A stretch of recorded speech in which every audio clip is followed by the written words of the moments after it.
What's up, Rams fans? Kenneth Arthur here with Turf Show Times, and today the Rams signed Bobby Wagner to a 5-year contract. And really, what are we talking about here? A 2 or 3 year contract, but still the Rams signed Bobby Wagner, putting him next to Ernest Jones for the 2022 season at inside linebacker, and pairing a future Hall of Famer with another future Hall of Famer in Aaron Donald this season, as well as a very talented cast around those guys like Jalen Ramsey, Leonard Floyd, Jordan Fuller, Greg Gaines, and etc.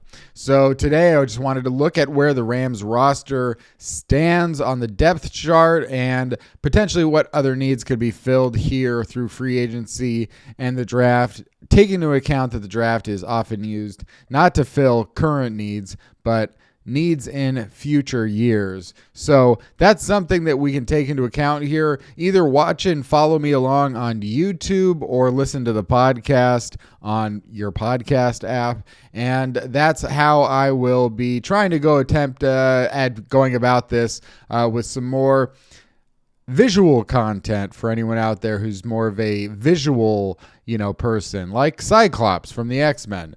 So I wanted to go over what the depth chart looks like. I always use ourlads.com for depth charts. I've been doing this for over a decade of what I just probably have clicked and gone to ourlads.com over 100,000 times. So I don't know if there's a better site out there. This one seems to get the job done. I don't know who runs it. I don't know why they run it. One of those mysterious questions like profootballreference.com that I just never seek out the answers to. Who are you, Our Lads? Why are you so good at depth charts? Lots of options here on the website. Overthecap.com. At least I know of a face to put with that. But ourlads.com. And it's a great resource, even though it doesn't always have depth charts correct. And, sometimes they have to make their best guess just like anybody else would. So it can be misleading at times, but I don't know how you could really make a website that isn't misleading. Coaches are misleading. So let's take a look at where the Rams stand. Names in red are unsigned free agents, and that's it. You won't see Von Miller on here because he's a signed free agent. He's not a free agent at all. He's on the Buffalo Bills.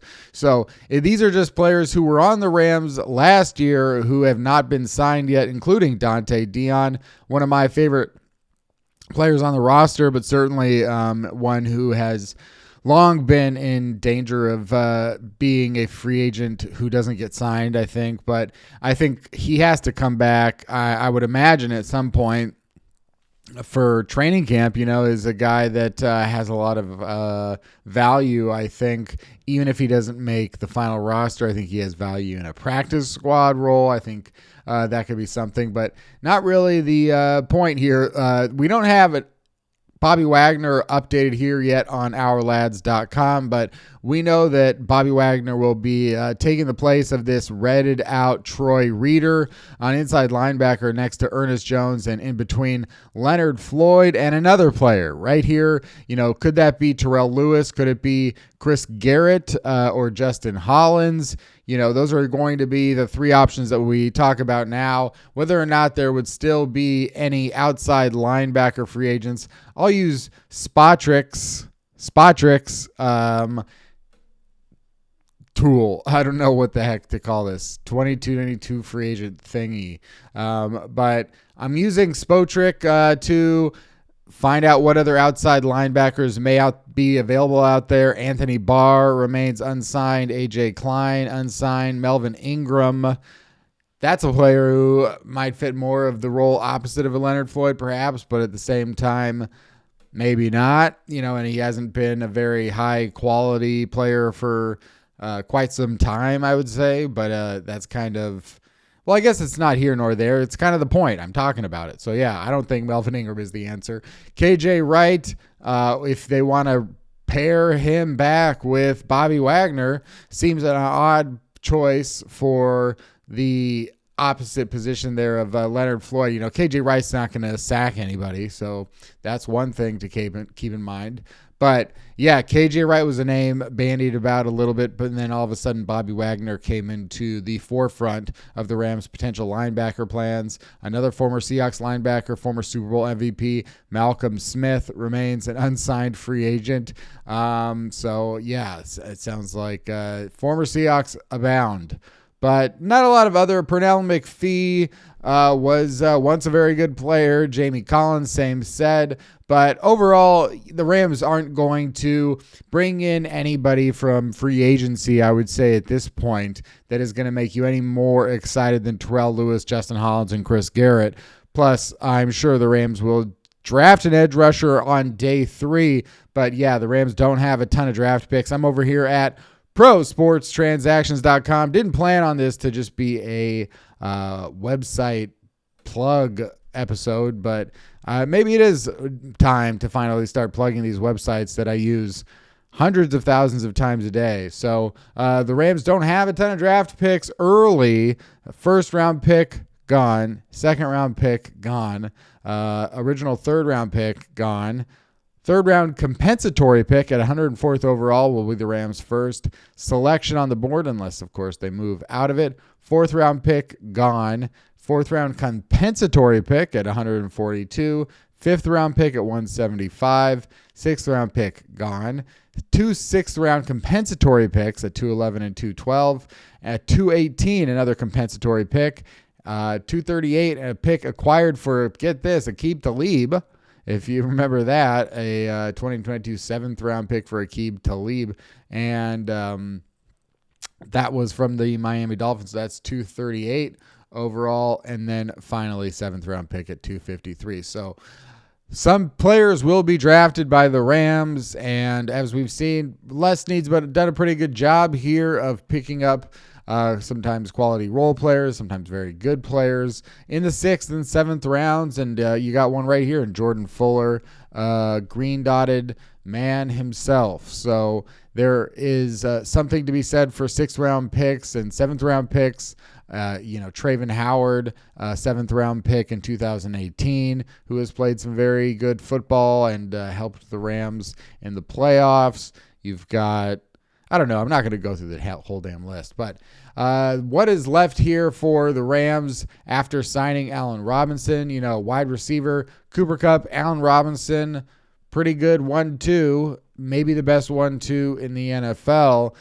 Once you get down to that number 3 position, which I think we all know is still important for the Rams, competition open. Van Jefferson, Tutu Atwell, maybe Ben Skowronek, maybe a long shot like J.J. Koski. But I think more than anything else, probably more competition in that spot. Does Jacob Harris ever move back to wide receiver? Not exactly what you'd be looking for in the Rams number 3 wide receiver, of course. Don't give me that. Although Jacob Harris is maybe faster than any of these guys, except for, maybe faster than any of these guys, even Tutu Atwell.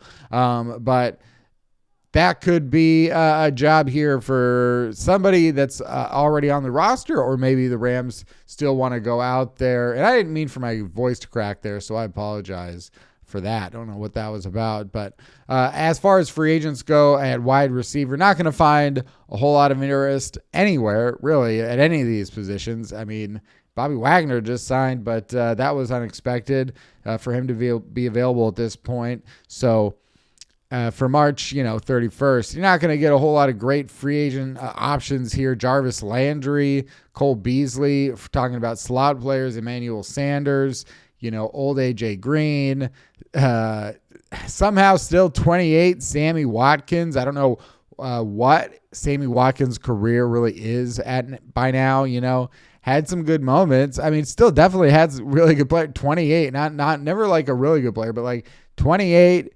Definitely you saw the talent, but Sammy Watkins remains out there. I don't know how Deshaun Jackson landed a $4 million contract with the Rams last year, but there you go. So really for the Rams, the options here would seem to come down to the guys on the roster and then maybe bring back Odell Beckham Jr. once, his knee heals. So as far as the offensive line goes, we know that Joe Noteboom is going to be the starting left tackle. David Edwards almost certainly going to retain his job as the starting left guard. Brian Allen was re-signed to be the starting center, and Rob Havenstein another year as the starting right tackle. Tyler Higbee another year starting tight end. Then a competition of sorts here at right guard. Bobby Evans, Coleman Shelton, the favorites perhaps to battle it out for right guard. And I don't think we can really expect Sean McVay and Les Snead to go out there and bring in any other offensive line players right now, other than I suspect maybe if there was a way to pull in an intra-division trade, speaking of former Seahawks or could be former Seahawks, I think Seattle is ready to move on from right guard Gabe Jackson. I don't know what it would cost to acquire Gabe Jackson, but not a very expensive player. He is a right guard. He's a pretty good right guard, and I would wonder if maybe Gabe Jackson could fall into the Rams' plans if that was something that Seattle was open to, and there was a compensation that made sense for both teams. But could be a better situation for Gabe Jackson for sure. And there isn't a lot else here on the roster that I would say immediately pops out if it doesn't come down to, Shelton or Evans, or I suppose Tremaine Ankrum potentially. But I don't think after watching Brian Allen, win a job right out of the gate last year before the gate even opened, I think that Sean McVay is totally confident going with guys on the roster and that there wouldn't be a whole lot of change there. And maybe there is going to be a draft picks used on offensive line this year, although I wouldn't find it surprising if there weren't, just because when you look at the actual totality of the guys and the names on it, players that just feel very similar to the players who have come up and earned jobs starting on the offensive line already, like Joseph Noteboom, like David Edwards, and even sort of like Austin Corbett. So I would not expect a ton of change in the names of the offensive line between now and training camp. And then, of course, at tight end, with seeing how Kendall Blanton played in the playoffs, I think he's looking more and more like a guy who will make the roster and also get playing time. Bryson Hopkins playing in the Super Bowl, and he may be a guy who finally catches on as an actual part of the active game day roster at tight end. And mentioned Jacob Harris earlier. So really may not be as strong or at all, sort of need at tight end, but I would caution against thinking that there couldn't be any draft picks used on a tight end, of course, because, it's a position that Sean McVay clearly likes and favors. And, it's something where we don't know exactly how the development of Jacob Harris has been going. We know that Bryson Hopkins in his entire first 2 years didn't play and was healthy. And how much do you really want to rate one game in the Super Bowl as like a very confident, like, okay, great, that's all settled now. I don't know if that's all settled at this point. So, that's something to take in mind, I think. And then Kendall Blanton, same deal. It's just about like how many chips do you want in the bucket, I suppose. I don't know if that's a saying, and it wasn't really up to me to decide. At quarterback, Matthew Stafford, of course, extended for more time. John Wolford and Bryce Perkins. I believe John Wolford is not yet back into the fold fully, actually, but overall, I think this is fine. I wrote on Turf Show Times about whether or not the Rams could draft a quarterback and decided ultimately, I didn't make a decision at all. Hey, I don't know. That's the whole point. No, I can't predict that, but I threw some names out there and I wouldn't think it's crazy. Can you imagine if Carson Strong is available in the 5th round? That'd be pretty good. That's a pretty good, I think, value. But as far as that goes, I don't expect any changes at quarterback and at running back. This is one where I would definitely expect the Rams to make a draft pick because you've got Darrell Henderson in the final year of his contract. You've got Cam Akers missing all of last season. Jake Funk, all of his injuries.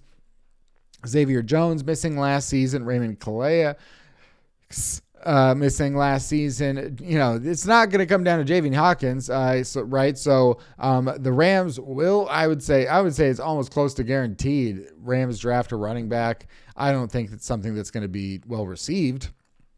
But this is Les Snead, who drafted Todd Gurley, who drafted Cam Akers, who drafted Darrell Henderson, who drafted Jake Funk last year. So I would, who traded a 4th-round pick for Sony Michel.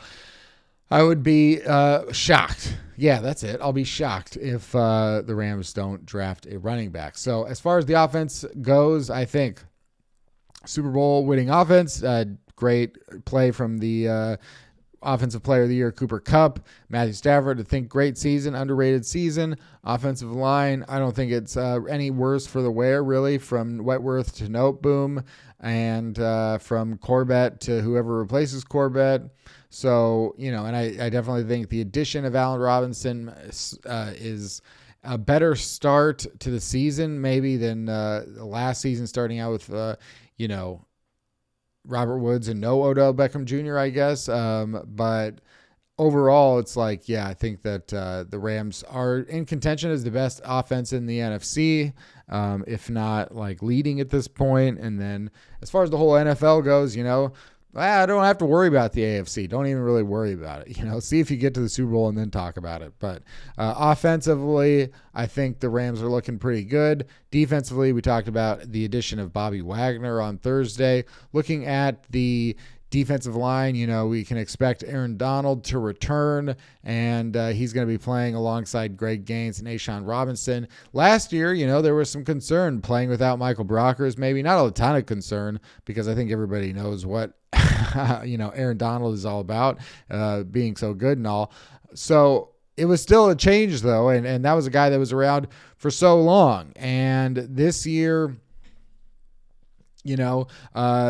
similarly, Sebastian Joseph Day, not totally similarly, very different players and accreditations, but still, that's one player that's not coming back, and that's something where the Rams will have to have another guy come in and sort of take up some snaps, and we'll see whether or not that could be Bobby Brown, Michael Hoyt, Marquise Copeland, Ernest Brown, or Jonah Williams, some of those candidates.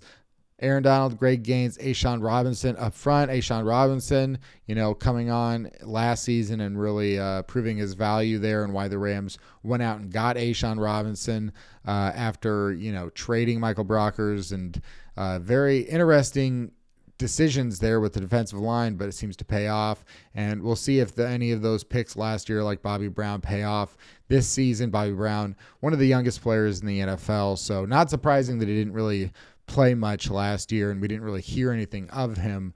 And as far as the draft, and I just wouldn't say that this is a need at all either. That's again why I would push the draft picks to like a running back offensively is a definite.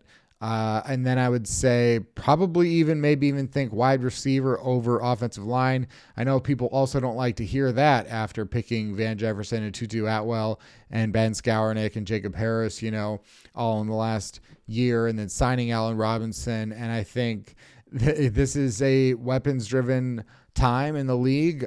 We saw that in the Super Bowl with the Bengals and their 3 weapons, and with the Rams being down to only Cooper Kupp after all of the injuries suffered. So I don't think that it is at all wild to expect the Rams to draft a receiver as early as the 4th round, or a running back as early as the 3rd round. And there just doesn't it seem like I would expect as much for less need to push for offensive line picks.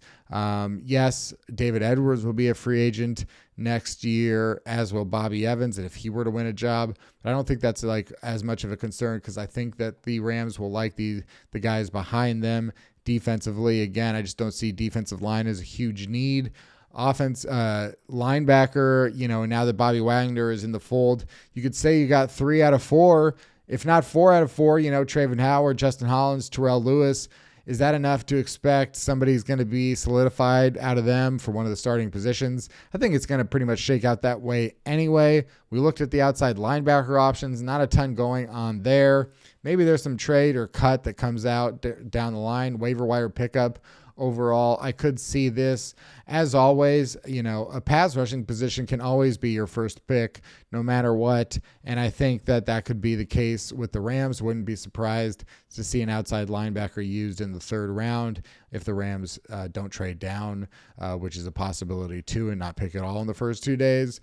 So edge rusher, outside linebacker, if they sort of throw their hands in the air and say, okay, fine, we took a chance with Terrell Lewis and the injuries, and we concede now that this didn't work, so be it. And then that would be the case of going after another third round outside linebacker. And Chris Garrett, we have no idea if maybe he's looked really great, and there's just some tepid excitement brewing in the coaching staff over Chris Garrett or Terrell Lewis or somebody else. So I would just say it wouldn't be surprising at all to see that as the first pick.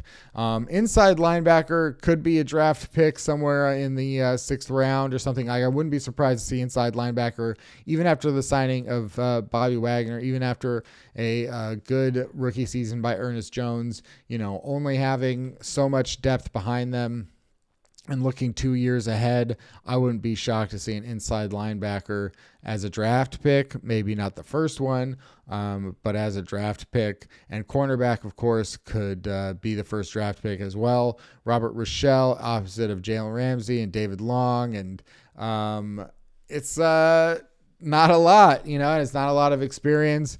It's not a lot to go off of. And if we go back here to Spatrak, I think the cornerback group is not going to be very, you're not going to be excited or anything. Stephon Gilmore certainly is a name that a lot of people have heard of. 2019 Defensive Player of the Year. That's how recent that was. But at 31, and this is why I would also talk about Jalen Ramsey and looking a couple years down the line, is not that far away now at this point. So how long do you play dicey, calculations with contracts and whatnot? Trey Waynes, Joe Hayden, Kyle Fuller, Tavon Young, Chris Harris, Janoris Jenkins, Bryce Callahan, Jason Verrett, Kevin King, Xavier Rhodes, Jimmy Smith, AJ Bouye. There are some names out there that might be able to get away with another season of football, but it's always questionable. And for the Rams, having Jalen Ramsey, that's why you pay him so much money. Makes you feel comfortable that if you're this solid in your front seven, and the Rams really are, and you also have a pretty good safety here in Jordan Fuller, maybe you have a weakness here or there at a cornerback position, which the Rams probably did at least, out of maybe most of the days, 2 out of 3 spots, sometimes 3 out of 3 spots. Jalen Ramsey not always on top of his game week to week. So I think that there's not that much concern about whether or not the cornerbacks group is necessarily made up of 3 all-pros. One may do it.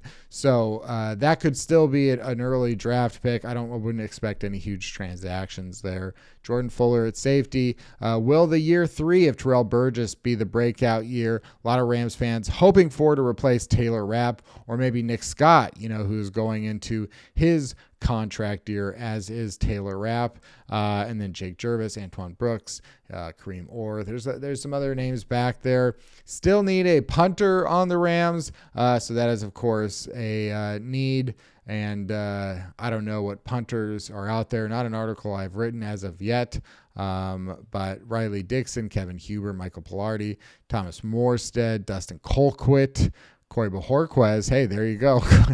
Corey Bojorquez, come on back. Isn't that funny, though? All the noise made about losing Corey Bojorquez. He is an available player less than 1 year later. And the Rams got something for him. So there you go. Corey Bojorquez is out there, and there's the article for you.